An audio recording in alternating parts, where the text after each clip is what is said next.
Good afternoon, everyone. Yeah, my name is Takuyashi Otani from Deloitte Consulting Southeast Asia. I'm Executive Director of the Customer and Marketing Division, and I will be the main presenter for this session for the Digital Experience Rebranding.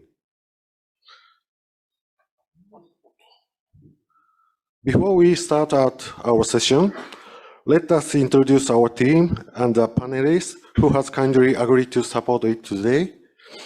We have Rasheed and Ken, who will be support myself in sharing some case studies of sustainable tourism.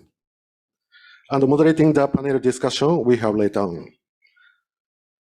As panelists, we have Mr. Hamzah, the co-founder and the co-managing partner of RHL Ventures, and Ms. Gan-san, the head of economics and the investment of Iskandar Regional Development Authority, both from Malaysia.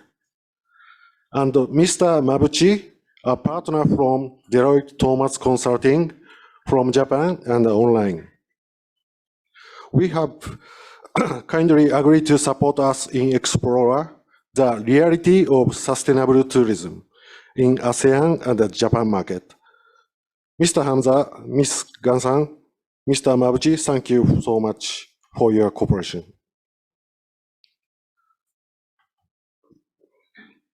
Today's session will be driven in 3 sections.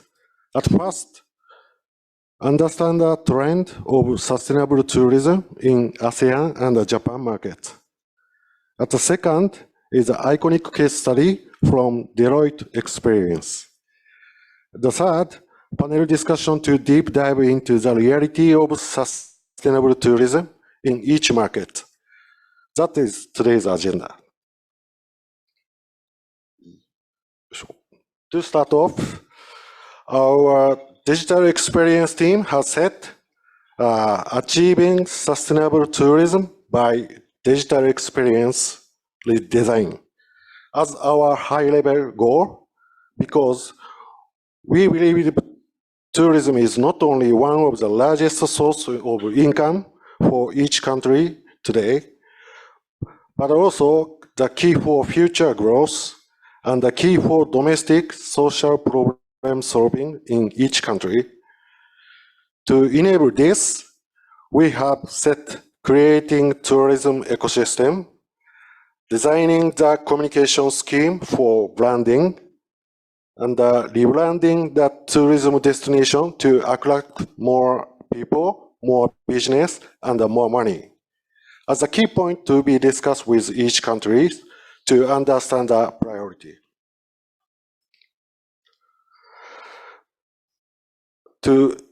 To explore, define the key points, we had a workshop and a meeting with Malaysia, Thai, and Japan to discuss what key trend can be found in each market, what the challenge, and what the iconic case study to overcome these challenges, how can we collaborate to move forward as AJBM team.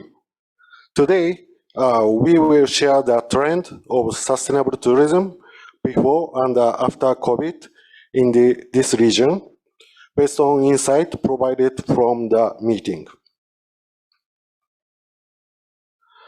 And for all the members who attended the pre-meeting and the AJBM members who helped us coordinate it, thank you so much. And this is a trend is tourism. As many may already know, although the number of visitors and tourism receipts are recovering, the post-COVID figures are around 10 to 25% of what it was before COVID, not meeting expectation on recovery rate each country has. One factor of this trend is slow recovery of Chinese tourists after long restriction of traveling. May has now may has now turned to domestic traveling or still resilient to travel in general.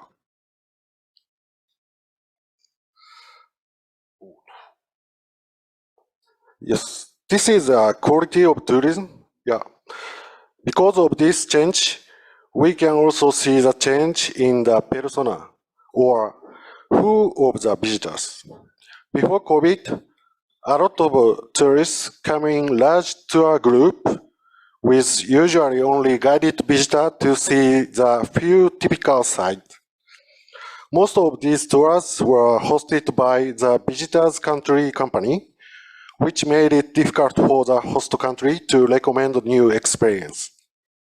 But now, we find more independent individual travelers whose customer behavior have changed to more value-centric, and putting importance on unique or special experiences. Change in value, where the story is behind, and the why of the visit is more important. And also, since they are most likely visitors who can research and book and travel by themselves, the host country now has the opportunity to penetrate in the customer journey to monetize tourism more.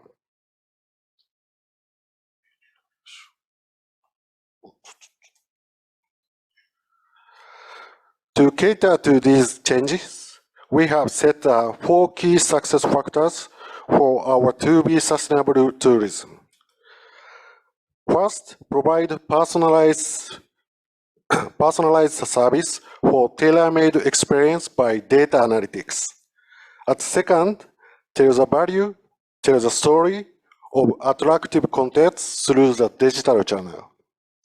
The third, provide digital platform to cover entire ecosystem of tourism, such as the super app and the metaverse, and the new technology, to enable monetization at each stage. And fourth, to acquire and nurture digital talent to enable these digital initiatives. And next, let us share some case study to get the image of how to realize these pillars. Yes, Rasheed.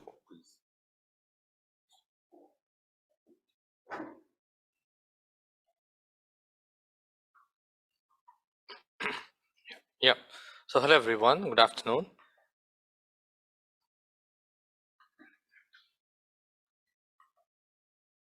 Okay. So I'll walk you through some of the case studies what we have done. So this is the first case study. This is about a well-known and a successful large wildlife park where they have more than one brand of attractions or parks in Singapore. So basically their challenge was because they wanted people to come back and visit their attractions and park they have. How can they think about unifying the experience across different parks to drive customer acquisition, retention, and loyalty as well? So the solution was the park streamlined the content distribution and connected the customer experience across different parks to provide a seamless experience across pre-visit, in-park, and post-visits.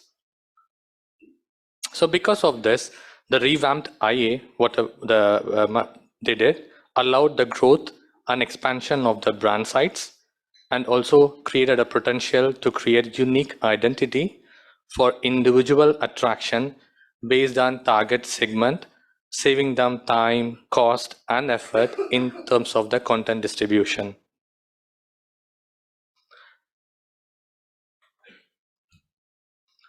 So the next case study is about a global hotel chain that has a portfolio of multiple brands across markets and different domains. So their challenge was, how do they think about the user experience? Like, how do they think about the user experience as a single user with a single loyalty program that covers all of them? Whether it is multiple brands across markets, how do they think about a single user with a single loyalty program? The solution is They revamped the IA, the information architecture that they created to serve multiple audiences and rolled out across many countries and different languages as well. So because of this, regardless of where they book and which brand they book, they could always benefit from a single loyalty program and the same loyalty program, which they can use to earn and redeem points from any of the brands across the different portfolios they have. So the impact is because of this revamped information architecture they did, that allowed them to roll out content across multiple countries and different languages, saving them time and effort in content authoring and also optimization of the customer experience to improve perception and sales across all their brands.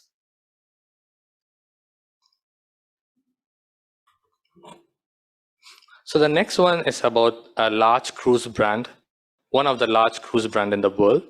So their challenge was they had to support the growing demand for their different product offerings and to deliver a personalized guest experience. They needed a global commerce platform.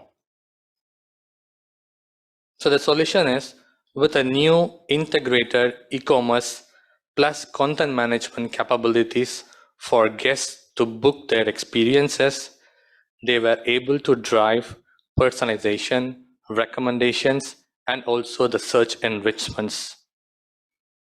So because of this, after the launch of the new experience, after the launch of the new e-commerce experience, platform experience, the company has seen an increase in the revenue and reduced time to market for launching new products, promotions, discounts, and any other product enhancements. Yeah, so with that, I'll hand over. Yeah, thank you.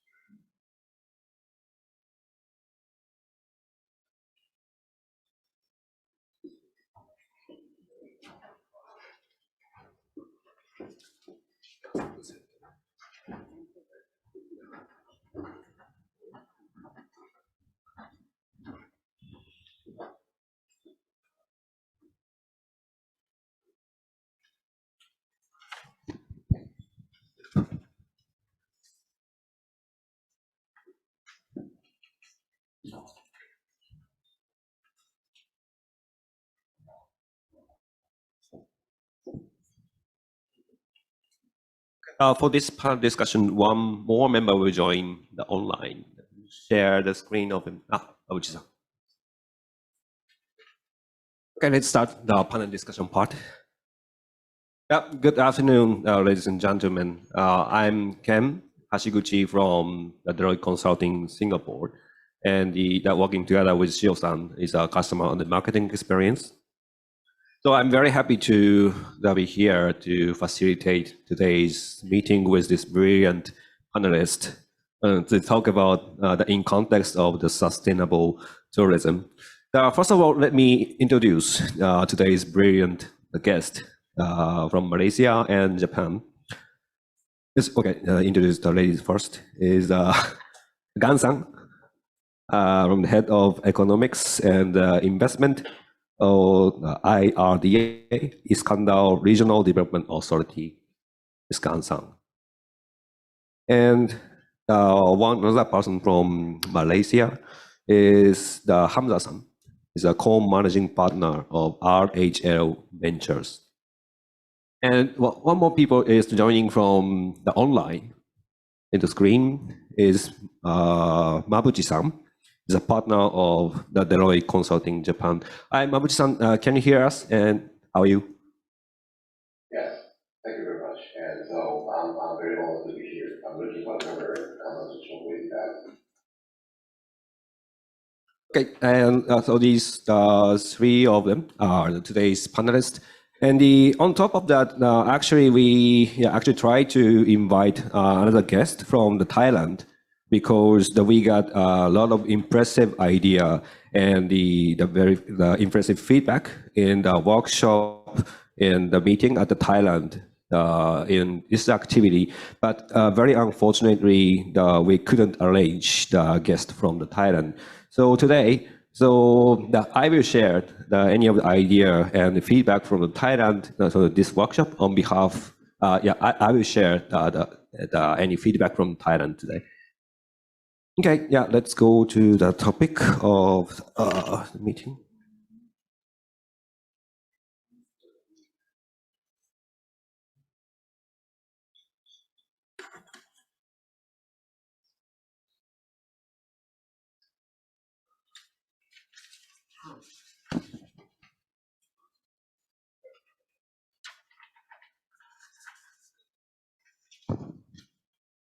Okay, so today in the panel discussion, we have the 5 topics to discuss. The first one is a change in the behaviors of the tourists, and especially for the before and after the COVID, and how to leverage the power of digital to react to all these changes. And another topic is about change in not only the behaviors, but the values of the customers and tourists, and how to react with using the digital.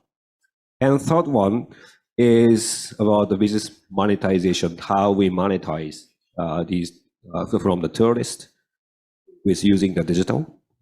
And the fourth one is about the human resources, is digital talents as an enabler of this activity. And finally, the fifth topic is to talk about what we can do is in the context of the collaboration between Japan and ASEAN in this area. Yes.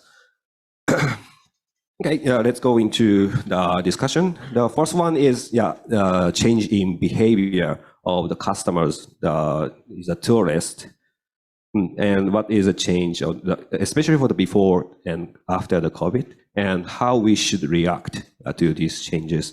So I'd like to start this discussion from the comment from Gan-san. What is the change of the behavior of the customers before and COVID, after COVID? Okay, I am thank you. Maybe just as a show of hands, I represent the Iskandar Regional Development Authority, so I will not really speak on the whole of Malaysia. So maybe as a show of hands, how many of you have been to Johor or Iskandar, Malaysia? Okay, it makes my life easier. So as you know, because we are next to Singapore, so when the closure of borders happen, it impacts the tourism and the traveling and the businesses very badly in Johor as compared to Kuala Lumpur. So during COVID, I think the businesses really slowed down, and because many businesses depend on Singapore, so it hit us very badly. So if you look at the trend as I think before COVID, we have good visitors. I think of course Singapore remain one of our biggest the country destination, because we are next to Singapore is next to Johor, but we also have a fair share of the Chinese, because we have a lot of Chinese investment in Iskandar, Malaysia. You have heard of Forest City, RNF, and so forth. So just as the presenter have mentioned, I think the plunge of the visitors actually from China fell a lot. So when the borders open, we see the emergence back from Singapore. In fact, most of our said that to the many Johorian in Johor, they feel that when the borders open, suddenly all the favorite eating places, now have long queue. Last time they used, if you have been to Johor, you realize there's a very famous banana cake in Jalan Tan Hock Ni. Last time no queue, but suddenly when the borders open, you have a queue, and my friend was complaining, how can it be, you have to go few times. So this is what we call the revenge tourism. So that's why the makeup a bit changed. Maybe previously with the China group, there's a lot I think they come by buses, there is always the itinerary and so forth. I think as the finding have shown, there's more on the free and easy, people look for experiences, people look for value and so forth. So that's why I think the digitalization comes in very important, because we need to showcase what we have. Yes. So yes. Okay, thank you. Okay, thank you so much, Gan-san. Yeah, and yeah, the observation from the comment from the Gan-san is kind of one aspect is the size of the tourism group. Before the COVID is a large group of the members is joining the trip, but currently is the size of the group is getting smaller. And the same observation that we have get in the workshop with the Thailand is exactly the same. So before the COVID, the Chinese people is coming with a group tour, but currently the who is visiting Thailand is more independent individual, and they book the hotel by their own, and they book the restaurant by their own, and usually they are using the digital apps for this booking. Is an entire journey, the itinerary of the tours. So this is what we observed through the workshop in this activity. And on top of that, let me listen to the kind of opinion and idea from Japan. Mabuchi-san.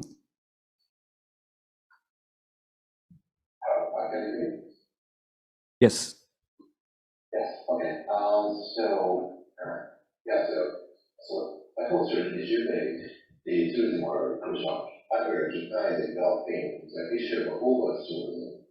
Being a native of Kyoto, I born in Kyoto, and I have witnessed firsthand the overwhelming congestion to the extent that having a taxi at the station can take over 1 to 2 hours. Currently, Japan, there's a diversification of this actually happened with the over-tourism position in significant characters, especially in rural areas. In this like advancing customer experience and averting properties digitalization in this area is imperative. Being prepared the state and local commission is crucial. For instance, the urgent way of destination is clear as we look at the implementation of a smart city solutions like ride sharing, mobility and service, monitoring and guides for local destinations. Moving forward, I believe it's vital to cohesively design tourism, urban development, and cultural nurture to ensure honest and sustainable growth in the sector. This is aimed to address the changing dynamics in customer behavior and enable tourism and underscore the necessity of digital transformation. But embracing digital tools and smart solutions not only can mitigate the challenges posed by overtools, but also effectively enhance the customer experience, thereby paving a way of sustainable and enriching tourism ecosystem. Okay, thank you, Mabuchi-san. And keyword from his comment is that how to manage how to satisfy the people overcoming the issue of the over tourism, and also the power of digital can cater to resolve this problem. And also I joined the workshop together with the Japanese people about this topic. And the other one is diversified destinations. So the previous three, so many of the foreign tourists is going to the large cities like Tokyo and Osaka, and is the very famous sightseeing spot like Hokkaido, Okinawa. But currently the people is going to any other cities, and sometimes personally I talked with my colleague in Singapore, and I can say I will go to Japan in the next holidays, and where you go is sometimes the name of the city which they visit is where I've not heard about. It's the first time, and this is what's happening.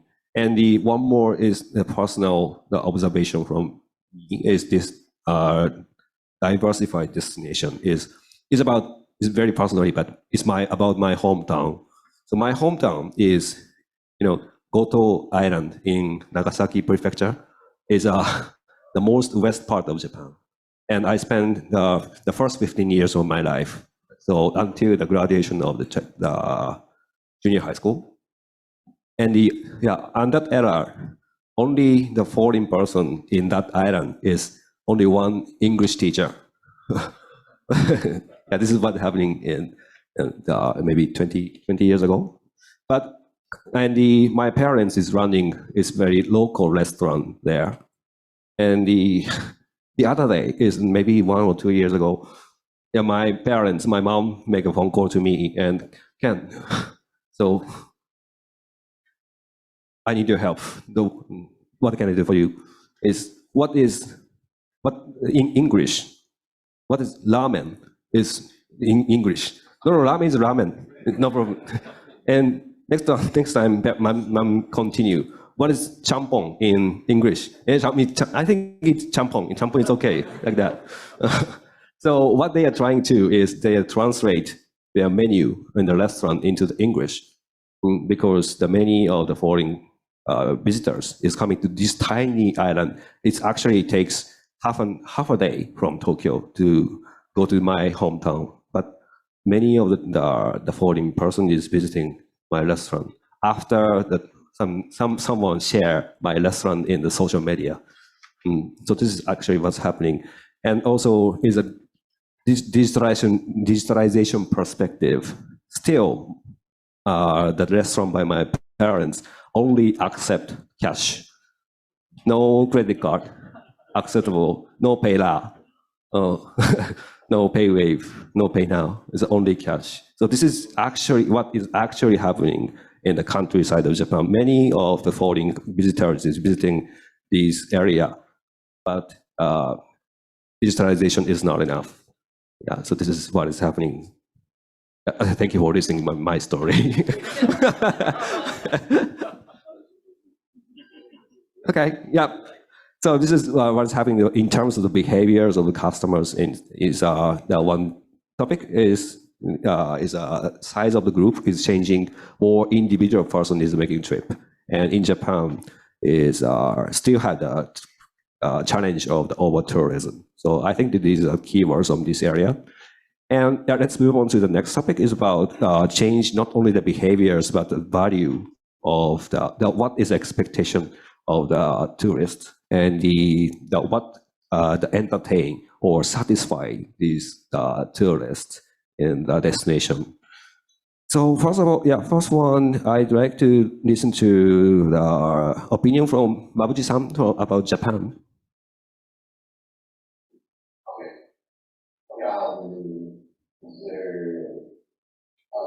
The transition from reassessing to valuing the content of this is noticeable. For instance, the appreciation for traditional culture, manga, and unique Japanese culture, cuisine, like ramen is in the rise. And then under the banner of cross-tourism, traditional cross-work experience are gaining popularity. Japan boasts to array of unique content from Asian culture, pop culture to quality art. However, transforming this into a sustainable ecosystem, enhancing customer experience and increasing the value of visiting this story. So I think Japan has so many appreciation, culture and food or content, but we need to make more, ecosystem and for tourists.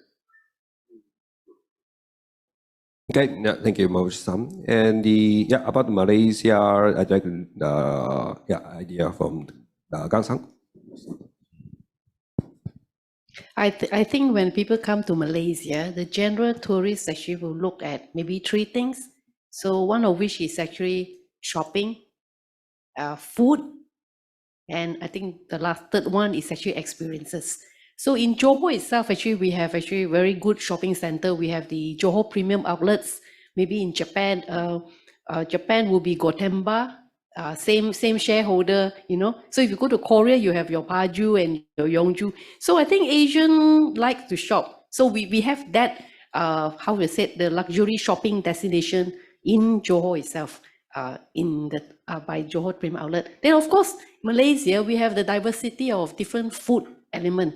So if you just go to fruit blogger and whichever, and because we have different, we have diversity of races in Malaysia. Malaysian, we have Chinese, Malay, Indian. So there are different food that people actually come and experience, you know, look for the shops that people do not know. So sometimes if you ask myself, hey, where's the best place to eat? Actually, we only go one or two of, you know, our favorite. But if you go online on the Google map, sometimes you will check on the star rating, and maybe like you said in Goto Island, right? Which is the one that the Ninki restaurant, the one that is many people go. So this is like, okay, we have shopping, we have food. But when it comes to experiences, I think Malaysia have very many hidden gems. And these are the things that maybe during the MCO where we cannot travel outside, actually many Malaysians have the opportunity to explore those villages and so forth. I think this is a segment that we can actually go in depth.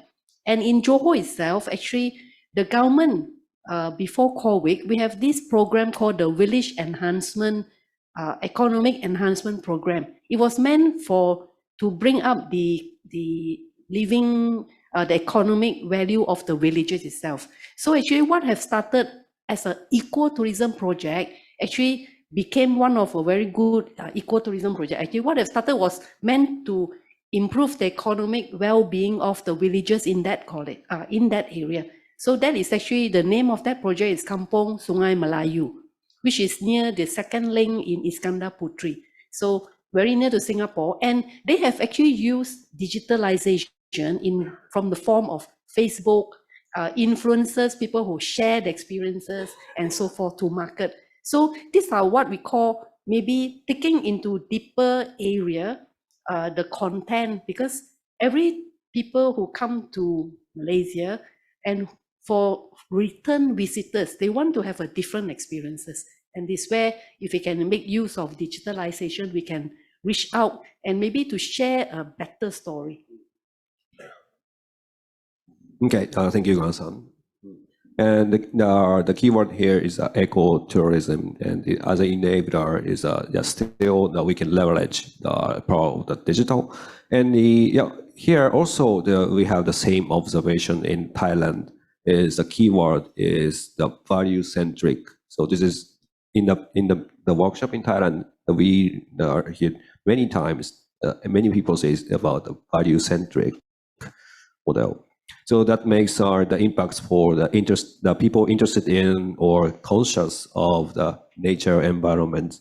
So I think this kind of consciousness of the natural environment is one of the key observations about the change in the value of the tourists.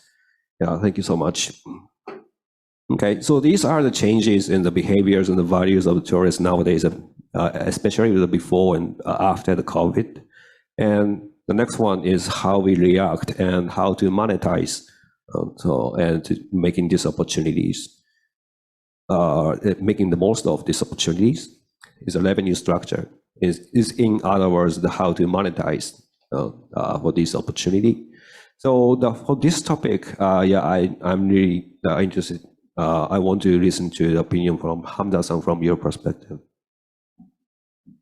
So I think in terms of just a bit of introduction, I run a venture capital fund. We manage about $200 million of assets across early stage opportunities in Southeast Asia.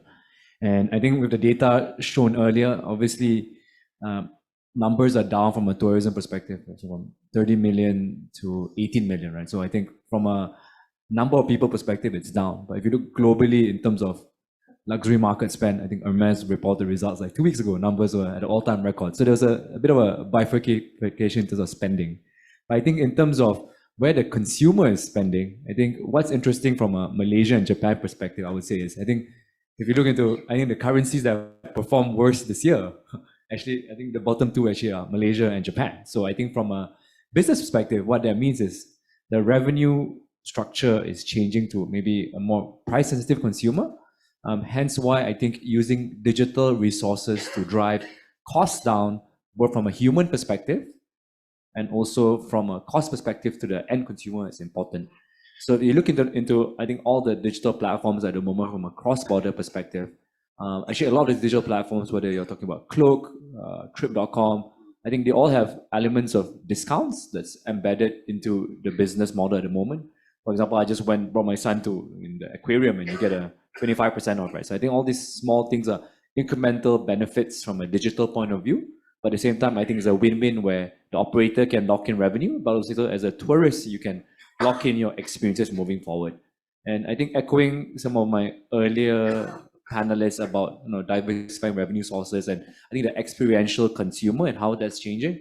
I think one interesting example in Malaysia is like we've seen a lot more tourists coming in and following the Crazy Rich Asians route, right? So I think the main venue of the Crazy Rich Asians, where the house is actually was filmed in Malaysia, the bar that was filmed was also in Malaysia. So I think all these small things that add the ingredients to an experiential journey can make you create a larger spend. And this larger spend can be actually guided through a digital point of view, meaning that I think labor is a lot more expensive these days. It means that digital platforms can be used to bridge that gap accordingly. And then you look at it, I think even from a flight point of view, right? I think even now when you book flights, I was talking to I think one of the AirAsia guys that the capacity is like 60 to 70%. But what that means as well is that there's still a lot of rooms for more flights to grow from a cross-border perspective, and actually there's a lot more demand that's embedded into the numbers and a lot more revenue that can come in through digital platforms. Okay, thank you, Hamzah-san. And I also like to listen to about the apps in the JB area from Gan-san. Okay, I think this is an area that we can improve further because I think recently under the Malaysian Ministry of Tourism, they have launched this Jom Stay, which is actually a national app. But I think in the local Johor-centric app, I think this is still a gap that we can improve upon, maybe with some discussion with some of the digital guys, yeah. Because while government or there could be a national platform, but what we are happy to know that actually individually at the hotel level, at the investor point of view, they actually have embarked aggressively into marketing, whether it is online, Facebook, TikTok, what we call the key opinion leaders, influencers. So this actually work together to promote the tourism product in Iskandar, Malaysia, and in Johor itself.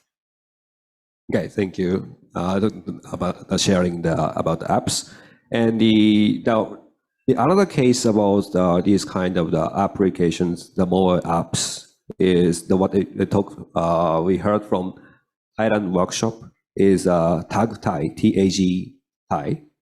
It's so-called the super apps. So that covers all the aspects of the tourism, like a research and the booking, and even for the payment and the after the tours, the VAT refunds. So it covers the entire aspects, every single aspects of the trips. So it is called the super apps. And I thought is a key success factor of these apps is about the collaboration. So because this kind of super apps cannot be achieved by the effort of the single stakeholders as the single company. So not only one company, but also the many of the private company is joining this activity, and also it has a backup and the collaboration of the public sector.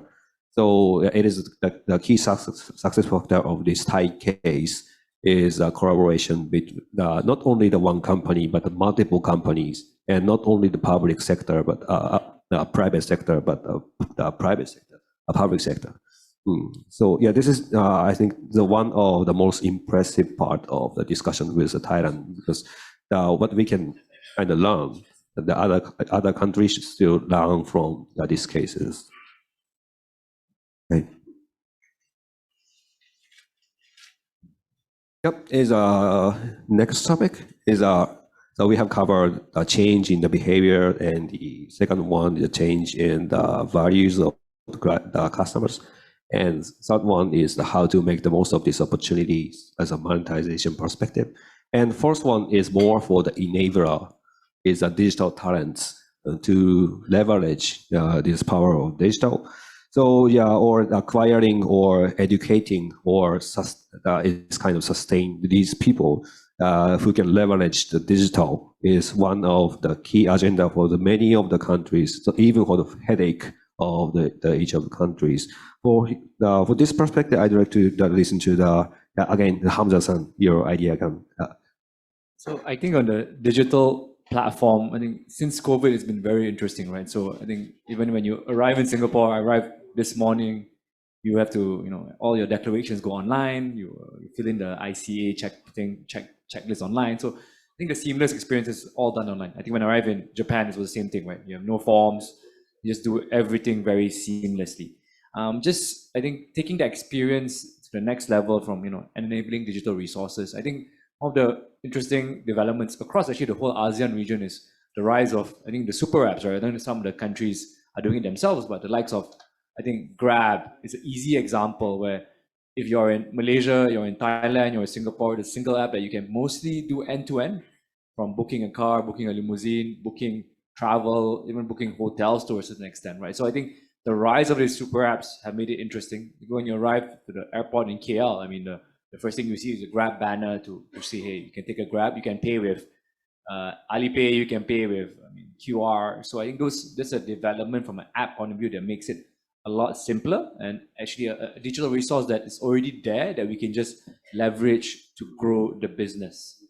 Secondly, I think on the e-commerce point of view, we look at e-commerce numbers. I think last year, e-commerce across Southeast Asia grew about 20%. So what that means is that I think leveraging that cross-border experience where we can actually advertise a lot of these local brands through e-commerce platforms to sell to tourists, I think that'll be a big jump for business, and it's a win-win for both the tourists who want a kind of a more affordable platform to buy services, like there's a Shopee, you can be through Lazada. At the same time, also I think for these e-commerce platforms, they will always find new ways for growth. So I think I'm invested in a bunch of direct-to-consumer platforms. Like for example, I invested in the largest healthy snack platform in Malaysia, and I think now I see their products are, when you go into a Four Seasons hotel, you can see some of their products there. So I think small incremental gains are good, but at the same time, I think we can leverage more direct-to-consumer e-commerce type businesses to market to these tourists. I think that's actually a win-win for everyone involved, so that everyone gets a better experience. So I think the main two things I would say from driving digital resources is that I think number one is enabling the current platforms. I think recreating new platforms is always difficult. I mean, Grab's a $12-13 billion company already. At the same time, I think enabling local, empowering local businesses through e-commerce will be a big theme where I think we can create more value for tourists and for the locals. Okay, thank you. Yeah, your point is that the kind of reusable assets, the digital assets, to accelerate and to make an efficiency of this building a platform. And the next, it's another aspect of the resource is a human resource. So now I'd like to listen to the opinion of the Gan-san about the upskilling or reskilling of the people to adapt the era of the digital. Actually, we during COVID itself, we have some funding from federal government. I think this is in the area of training, upskilling, and so forth.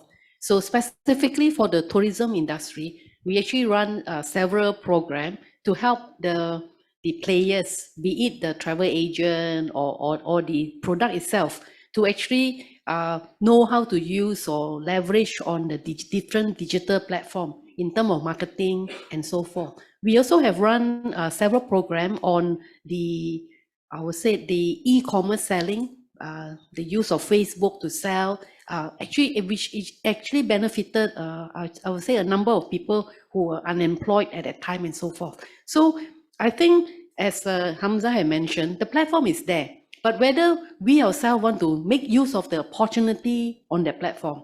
So just like you mentioned Grab, so we may have the best tourism product, but if the accessibility to reach that area, like say when I come down from the airport or when I reach the train station in Johor Bahru or when I take a taxi, do I have access to go to these unique experiences? So the ecosystem must develop at the same time, the ecosystem which includes the training of the people and so forth. Maybe I come back to an experience of the Kampung Sungai Melayu. Initially, maybe similar as you have mentioned in the restaurant, right? Many people in Malaysia, we speak different languages, but sometimes English is one of the language that most people will, how you say, tourists, they may not speak Japanese, but you hope that the taxi driver can speak to you in English. So one of the program that we have actually in our village enhancement program in Kampung Sungai Melayu is actually to teach English. So that when let's say the riverman take the tourists on a boat along the river, if you want to show this is a crab, or whichever, or this is a crocodile, how can he say that word, maybe not ramen or champong, right? But, but for example, whether it's a crocodile or sometimes there was a question, I think this boatman actually called his son and said, hey, how do I say buaya? And in the end, he ended up like a big lizard. So, okay, a big lizard looks like a crocodile. So these are simple things that we have to do. It may not be a high level digitalization, but you have to start somewhere, and step by step to bring up, yes. Step by step, yeah, definitely. Okay, sorry, I made a mistake. I skipped Mabuchi-san's part in the previous question. Sorry, sorry, Mabuchi-san. It's back. Yeah. Now, yeah, I'd like your opinion about these two questions. The first one is back to the previous questions about the monetization, and after that, the ASEAN kind of accelerators or enabler, the how to cope with the challenges of the human resources and the other resource to realize these solutions. Yeah. Thank you very much. I think I will combine before one talk. And so I think the wide social media also new tourism site, the local region, full recover ecosystem, they call those monetizers. And for example, many visitors visit Hiroshima and part of Japan that slow down famous manga content, but most of them just take a picture of that. And so big data analytics and data visualization are key to elevating the overall, very operating lack of necessary functionality and resources. Necessitating template and education. And so, it's not only Tokyo, but particularly in rural area, nurturing digital trends is imparted. And rural Japan has a person over serving industry specialized personnel. Yet the significant shortfall in education and to transitioning them into high earning digital workers, despite high societal demands. That's I think we need to address them in part of Japan's digitalization efforts. Okay, thank you so much. Yeah, so you shared about one kind of the problem is that people is coming to some kind of iconic place, but just taking a picture and go back, not spending any money. It's like the anime visit. Many people goes to the Enoshima or Shonan it's kind of place of the anime Slam Dunk, and just they come and take a picture and go back, not spending money. I think the similar thing is happening to many of the countries. Yeah. So any exact example for the Malaysia, like people is not spending the money, is just taking a photo and going back. I can think of the KLCC tower that the bus will stop at the roadside and you take picture. But I think in generally, most people who come to Malaysia, they will say, okay, where's the best food? Where's the best nasi lemak? Where char kway teow, and they say, oh, so they will spend some money in Malaysia. I don't think we have that much of a issue. Well, maybe in Hamzah? No, I don't think so. But I think the interesting part, I mean, out of anecdote, I was involved in the team that brought Michelin in last year, and I think that was a very good win-win for the small restaurants, whether it's mainly in Penang and KL. to just give visibility. I think the guide is very popular here and also in Thailand and also like I'm sure in Japan as well. But I think that encouraged a lot more tourism spend. So I think a lot of the Michelin, one-star Michelin restaurants previously, I think since COVID, I've never had any difficulty of getting a reservation ever. Since they got a 1-star from Michelin, it's been very difficult to get a table. So I think small anecdotes like that is quite interesting in terms of how people consume. And I think actually from a tourism point of view, I think a lot of these people, even when I go overseas, I depend on these guides for tips to spend money. Okay. Yeah, thank you for sharing. Okay. Okay, and let's move on to the next topic, and the last part of this panel discussion is about it's kind of conclusion of this meeting is an accelerator that how we can collaborate between Japan and the ASEAN countries and or the public sector and the private sector. So this is all about the collaboration. So yeah, I'd like an opinion from Hamzah-san first about any seeds of idea about the Japan, SEA Japan collaborations.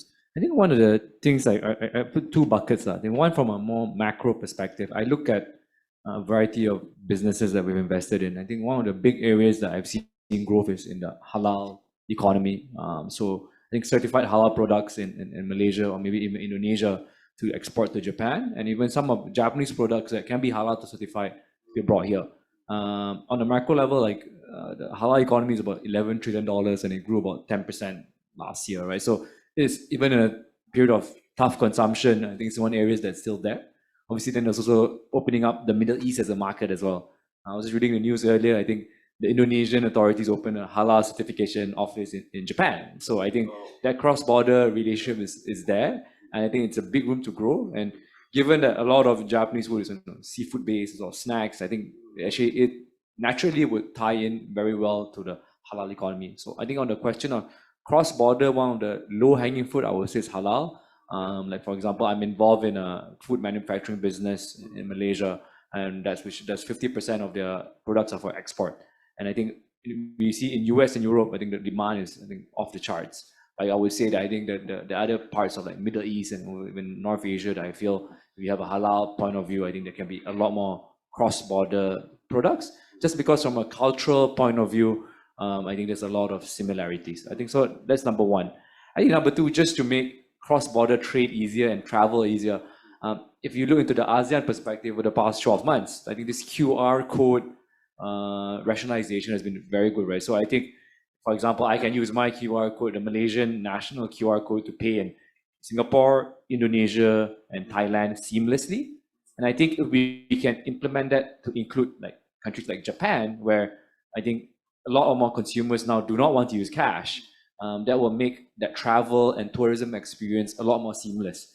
Just because I think in times of convenience, in times of also a much younger consumer, this QR code payment method has gotten to be normal since COVID.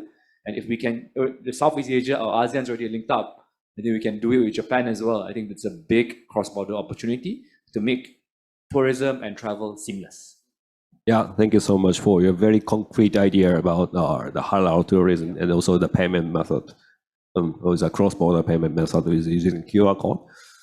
And next, the Mabuchi-san, your idea about how to accelerate these kind of activities in this sustainable tourism. In terms of solving challenge in Japan with digital transformation, we're watching digital for growth and protection business as well. I think that collaboration on the various digital aspects, including payment and tourism, like I think the payment issue by bringing a local payment system like PayPay or with a global one is I think technology. And so, when foster the visual attraction is and protection. The exchange of knowledge and skills in the domain should accelerate advancement in both realms. But we need to collaborate more for every digital areas, and so I think that the payment issue is a big problem. I think that we need to fix very quickly. Thank you so much. Yeah, he says is two aspects of the power of digital. The first one is that we leverage the digital for the problem solving. It's like cater the challenges and the problems. It's like the one example is over tourism, and the second one is the digital for the growth to more value adding is the usage of the digital. So yeah, it is also the similar kind of concept is raised in is a workshop in Japan. Is they say is in Japanese term is a digital for semi no digital, and the Mamori digital is a problem solving and the growth. So it's really kind of important to have the two axes and two the aspects of the digital to the problem solving and the digital for growth. Thank you, Mabuchi-san. Okay, and let's recap this part, the discussion part. Yeah, could you share the slide in the screen on the screen?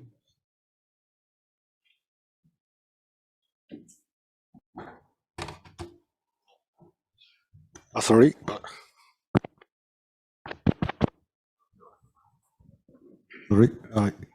We have the special advisor from Thailand. So could you share your thought about sustainable tourism and such like a happy cycle, if you could? Rasheed-san.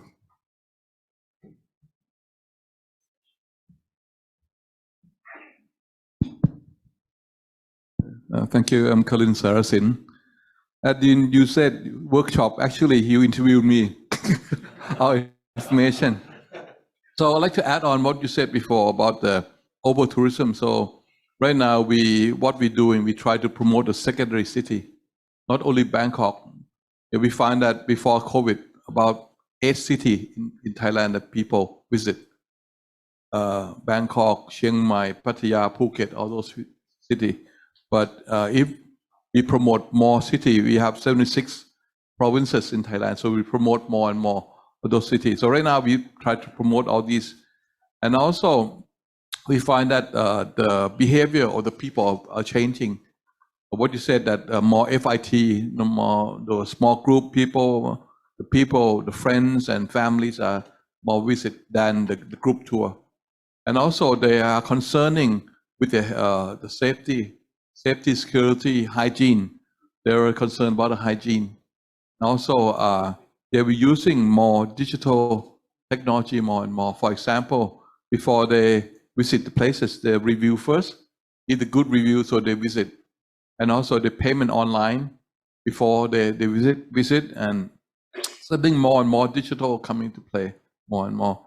And then so right now the tourism in Thailand, we try to promote the we call it mindset, changing mindset. In the old days, we said that we have to keep the cost of keeping the nature and also keeping our culture. We have to spend millions baht per year. So right now, changing the mindset to how can we make the revenue from our culture and our natural resources. So right now, we're changing this mindset. And also in the old day, we said, okay, we want to have a lot of visitors. So before COVID, we have 40 million visitors. 10 million come from China. You know? And then right now, we try to change the mindset. So right now, this year, we have, I say, 27 million toward the end of the year. And so far, first 6 months, we have about 13 or 14 millions. Majority come from Malaysia. 2-3 million come from Malaysia because we are closer neighbors. So we try to change the mindset from value number, the volume to values of the experience. What you said before, like the Japanese said, the experience of the people come to visit the places, tourism. And another mindset we want to change is, in the old day we said we want place, city to visit. So we change the mindset. Instead of the city to visit, is city to live. very nice city to live. So people like to stay there, and the visitor like to stay there, and also the new generation want to stay there also. So this is what we want to do.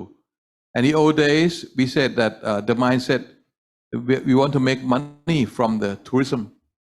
And in the new mindset, we said, no, we want to have everyone happy. So the tourism happy, the tourists happy, the people stay there happy. So the more income will be more and more than you want to focus only money. So that's what we plan to do. So we come out with a new model we call happy model. Happy model, the first one called eat well. The second one called live well. The third one called fit well. And the last one called give well.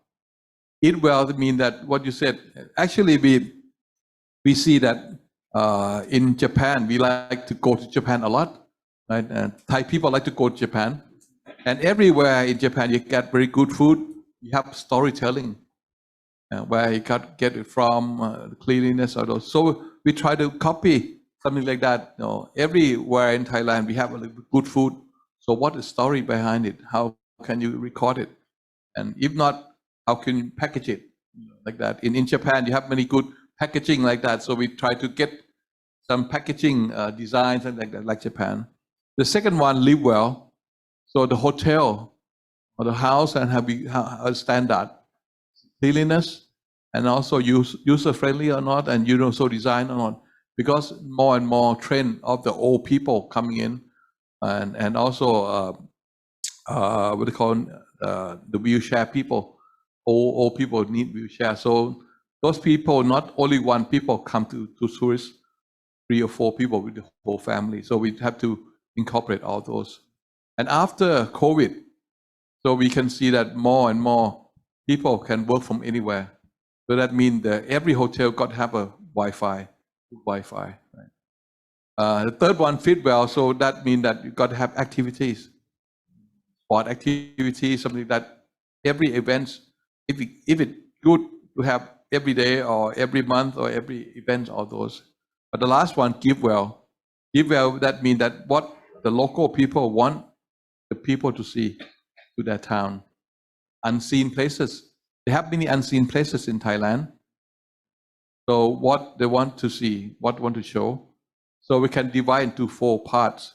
The first part is what we call pray tour. In many places that people come to pray in Thailand, and sacred place. The second one is nature. The third one is culture. The last one, adventure. So this is part we want to make it. The most important thing, all this is storytelling, and also how can we make the standard, good standards. So this is what I'd like to share with you. And another one, what you talk about, the digital platform. So we came out with called TagThai, TAGTHAI. This is, I'm also chairman of these organizations. So we combine with about 28 organizations, private sectors organizations, and then we register as a social enterprise. We have no dividends, but this is good for the whole countries. And also we get cooperate with the government. The government don't give us any money, but we want to cooperate with them. So we upgrade to be the what we call super app.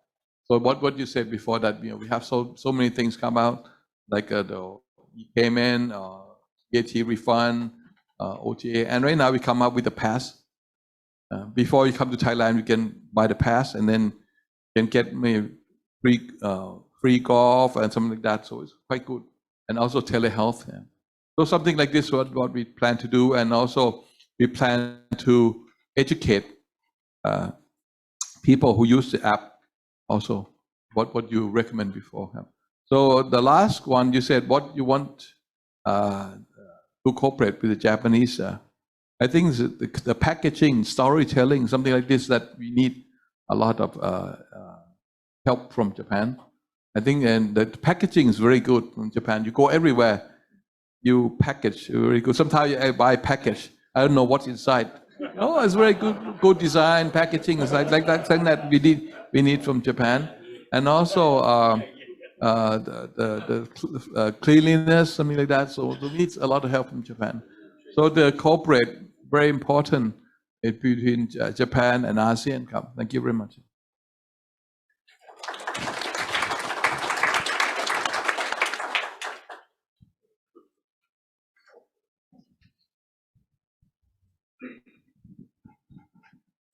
Yeah, thank you, Rasheed, for sharing.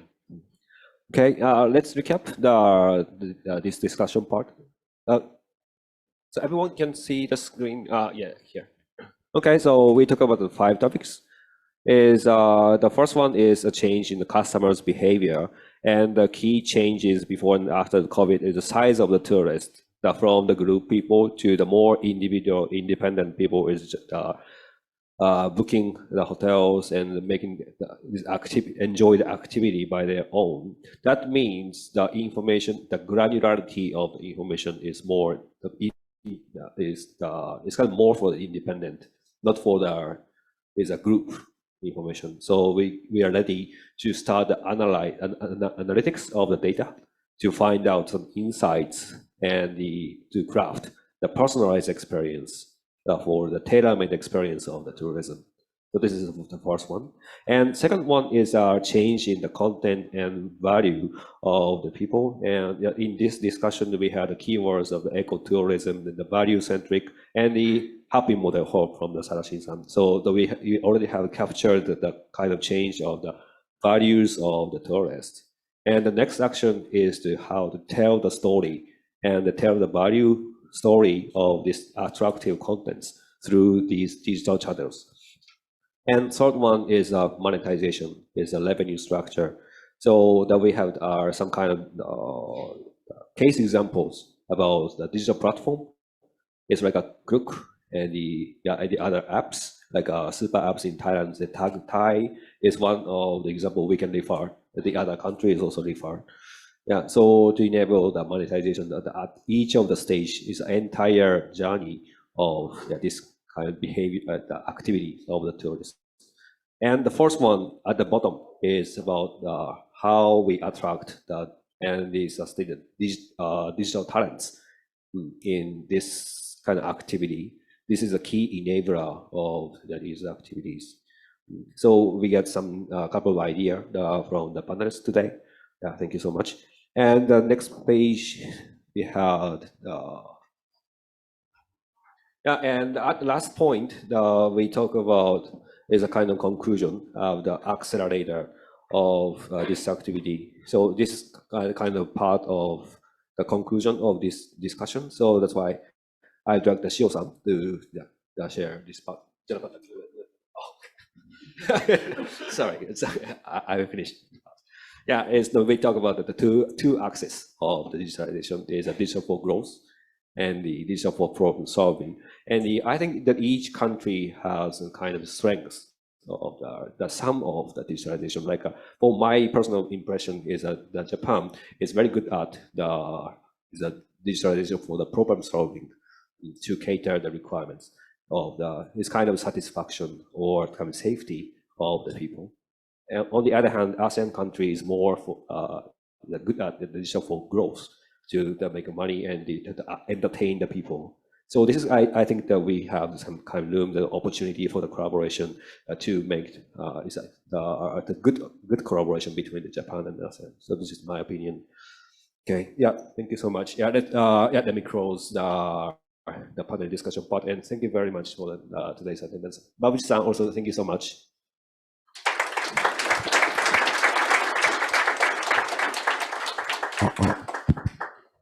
Thank you very much, Miss Gan-san.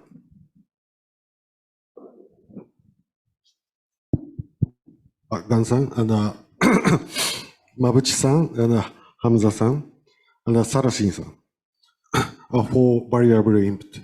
So as we can see, even from the selective country discussions, we understand that tailor-made strategy is needed for effective step.